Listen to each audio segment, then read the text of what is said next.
하나님을 찾으라는 부르심, 당신은 어디에 서 있습니까? 사랑하는 여러분, 오늘 이 자리에 함께하게 되어 참으로 기쁩니다. 잠시 우리의 분주한 일상을 내려놓고 영혼에 대한 깊은 성찰의 시간으로 들어가기 전에 이 메시지가 여러분의 마음에 울림을 준다면 좋아요와 구독으로 저희에게 힘을 실어주시길 부탁드립니다. 여러분의 작은 손길 하나하나가 더 많은 이들에게 이 은혜의 말씀을 전하는 귀한 씨앗이 됩니다. 이 채널을 통해 주님의 평안과 축복이 여러분의 삶에 가득하기를 기도합니다. 우리는 하나님을 찾아야 한다는 이야기를 참 많이 듣는 시대에 살고 있습니다. 서점에는 영적 성장을 다루는 책들이 넘쳐나고 온라인에는 수많은 설교와 강연이 있습니다. 하지만 하나님을 찾는 것에 대해 말하는 사람들은 많아도 진정으로 그분을 찾는 사람은 얼마나 될까요? 하나님을 찾는다는 것은 단순히 지식을 쌓거나 종교적인 활동에 참여하는 것 이상의 의미를 가집니다. 그것은 우리 마음 깊은 곳에 거대한 공허함이 찾아오고 오직 하나님만이 그 빈자리를 채우실 수 있다는 절박한 깨달음에서 시작됩니다. 그 순간 우리는 마치 미친 사람처럼 평안도 안식도 찾지 못한 채 그분이 우리 삶에 임하실 때까지 필사적으로 그분을 찾게 됩니다.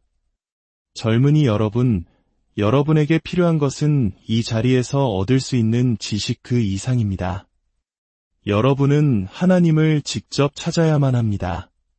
그것이 바로 성화, 즉 거룩해지는 과정의 일부입니다.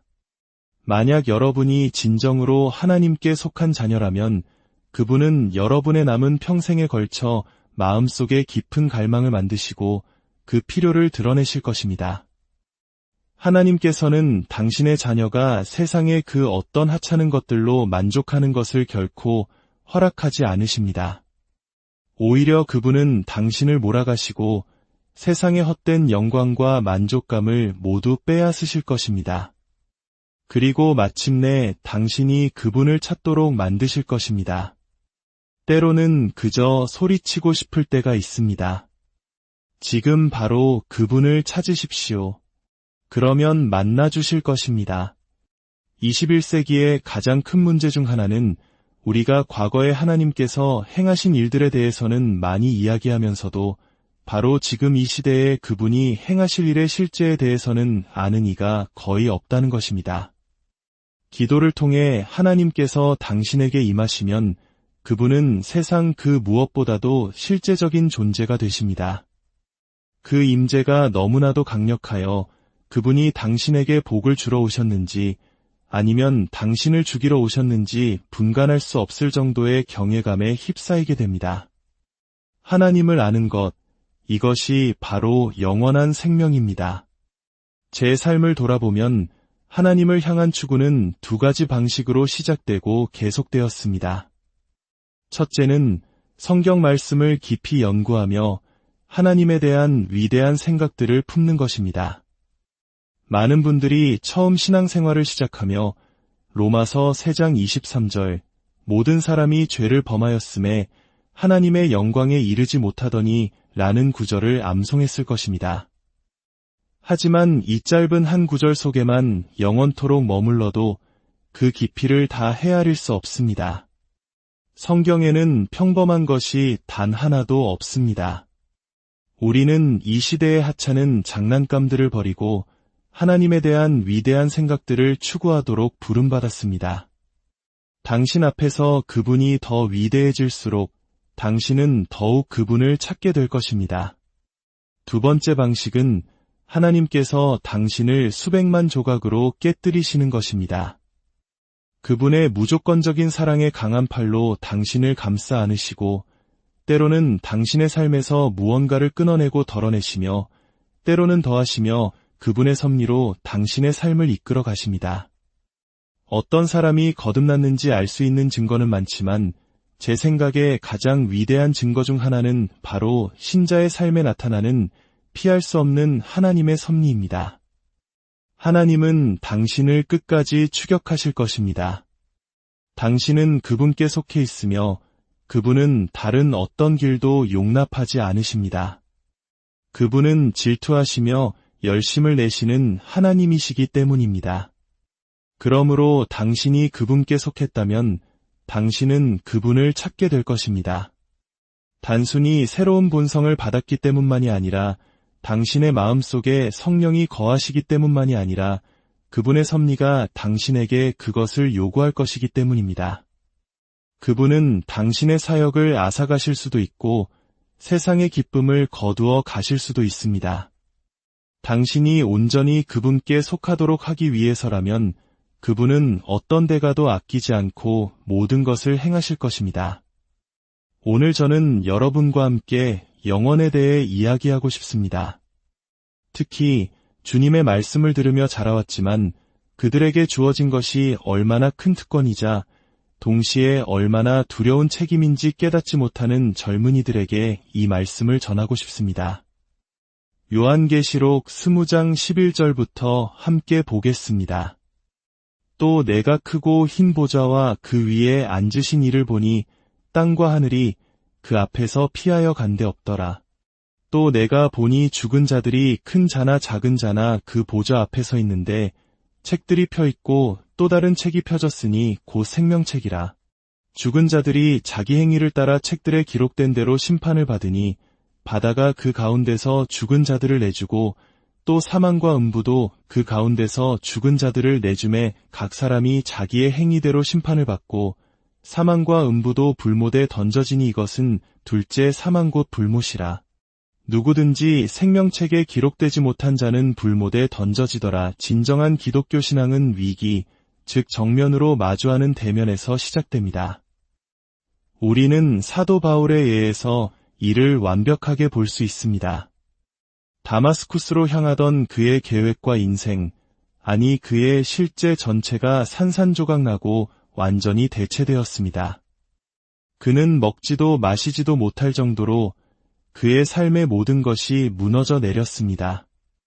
우리는 끊임없이 우리의 삶을 꿰뚫고 진리, 실제, 그리고 영원으로 우리를 폭격할 무언가가 필요합니다.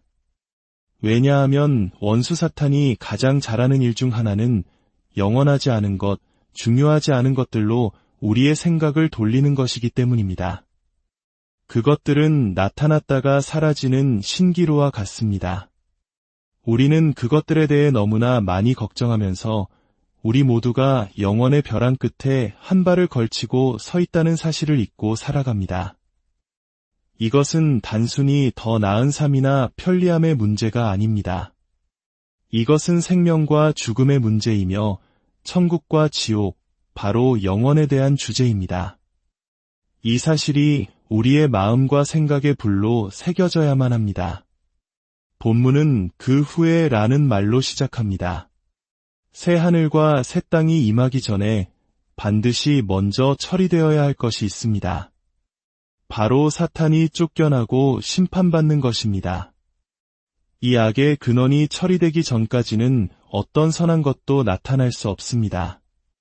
그러나 사탄이라는 거대한 장애물이 제거된 후에 하나님께서는 그분의 시선을 악한 인간들에게로 돌리십니다. 오늘 밤 이 자리에 그리스도를 알지 못한 채 살아가고 있는 분이 있다면 이것을 분명히 알아야 합니다. 하나님께서 새 하늘과 새 땅을 창조하시기 전에 사탄을 처리하신 후에 여전히 해야 할 일이 남아 있습니다. 바로 당신을 처리하는 것입니다. 새 창조가 시작되기 전에 창조 세계는 당신으로부터 정결해져야 합니다. 상상해 보십시오. 하나님과 선택받은 천사들이 나누는 대화를 당신이 엿듣고 있다고 말입니다. 그들은 새 하늘과 새 땅이 창조되기 전에 반드시 처리되어야 할 어떤 질병, 악성 종양, 악에 대해 이야기하고 있습니다. 당신은 그게 누구일까? 궁금해하고 있는데 바로 그때 그들이 당신의 이름을 부릅니다. 그들은 바로 당신에 대해 이야기하고 있는 것입니다. 평생 하나님께 반역하고 그분의 독생자 구원자를 거부한 당신은 반드시 처리되어야 합니다. 사도 요한은 말합니다. 내가 보좌를 보았다. 이 보좌는 단순히 의자가 아니라 심판의 자리입니다. 믿는 자들이든 믿지 않는 자들이든 이 땅의 모든 사람은 이 보좌를 보아야 합니다. 믿는 우리에게는 이 혼란스러운 세상 속에서도 모든 것을 다스리시는 주님이 계시다는 사실이 큰 위로가 됩니다. 그러나 믿지 않는 자에게 이 보좌는 두려움의 대상이 되어야 합니다. 당신은 반드시 그 보좌 앞에 서게 될 것입니다. 당신은 심판받을 것입니다. 이것을 절대적인 확실함으로 받아들이십시오. 당신의 인생에서 일어날 가장 확실한 일입니다. 한 번 죽는 것은 사람에게 정해진 것이요. 그 후에는 심판이 있으리니. 성경은 예수 그리스도께서 빌라도라는 인간의 심판석 앞에 서셨다고 말합니다. 그러나 언젠가 빌라도를 포함한 이 땅의 가장 위대한 왕들이 그리스도의 심판석 앞에 서게 될 것입니다. 빌라도는 그분을 오판했고 그분을 대수롭지 않게 여겼습니다. 당신이 수년 동안 예수 그리스도의 복음을 무심하게 들어왔던 것과 마찬가지로 말입니다. 빌라도의 손에 묻은 피가 당신의 손에도 묻어 있습니다. 요한은 크고 흰 보좌를 보았다고 했습니다. 이 보좌는 모든 면에서 위대했습니다. 그 외양과 크기가 위대했고 그 무게와 중요성이 무한했습니다.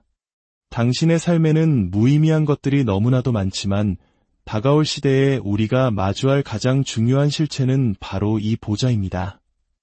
그 위대함은 보좌 위에 앉으신 분으로부터 나옵니다. 이사야 선지자는 내가 본즉 주께서 높이 들린 보좌에 앉으셨는데 그의 옷자락은 성전에 가득하였고 라고 고백했습니다. 당신이 그 성전 어디에 서 있든 그분의 주권과 능력의 옷자락 위에 서 있을 수밖에 없습니다. 당신이 어디로 도망치든 이 심판의 보좌는 당신을 다시 불러낼 것입니다. 보좌는 너무나 커서 아담부터 마지막에 태어날 인류까지 수십억의 모든 인류가 그 앞에 함께 서 있어도 요한은 그들을 알아보지 못했습니다. 그의 눈에는 오직 보좌만 보였습니다. 인류 전체가 그 앞에서 아무것도 아닌 것처럼 작아졌습니다. 선지자의 말이 사실로 울려 퍼집니다. 열방은 통의 한 방울 물과 같고 저울의 작은 티끌 같으니라. 그 보좌는 또한 희다고 묘사됩니다. 이 흰색은 완벽한 거룩함, 도덕적 탁월함, 섞이지 않은 순결함, 흔들리지 않는 정의를 상징합니다. 다니엘서 7장 9절에서 묘사된 것처럼 아마도 요한이 본 것은 하나님의 눈부신 거룩함의 백열의 불꽃이었을 것입니다. 그의 보좌는 불꽃이요 그의 바퀴는 타오르는 불이며 그것은 맨눈으로 감히 쳐다볼 수 없는 눈부심입니다. 우리는 요한이 본 것뿐만 아니라 보지 못한 것에서도 배울 점이 있습니다. 요한계시록 4장에서 묘사된 보좌와는 달리 20장의 심판의 보좌 주위에는 언약의 무지개도 24 장로들의 자리도 천사들의 찬양도 심지어 죽임 당하신 어린 양의 모습도 보이지 않습니다. 은혜의 시대가 끝났음을 의미합니다. 하나님께서는 당신에게 약속에 약속을 더하셨습니다. 하나님이 세상을 이처럼 사랑하사 독생자를 주셨으니 이는 그를 믿는 자마다 멸망하지 않고 영생을 얻게 하려 하심이라. 지난 2000년 동안 천사들이 온 세상을 돌며 외치는 것 같았습니다. 그가 죽으셨다. 그가 부활하셨다. 와서 먹고 마시라. 그러나 당신은 아니, 상관없어 라고 말했습니다. 심판의 날, 당신은 홀로 서게 될 것입니다.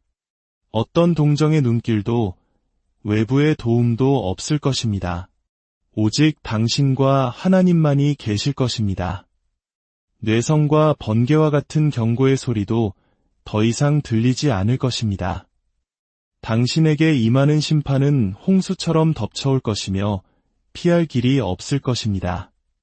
당신을 위해 복음을 전하고 당신을 설득하고 당신을 거듭나게 할 수 있는 성령의 사역도 철회될 것입니다.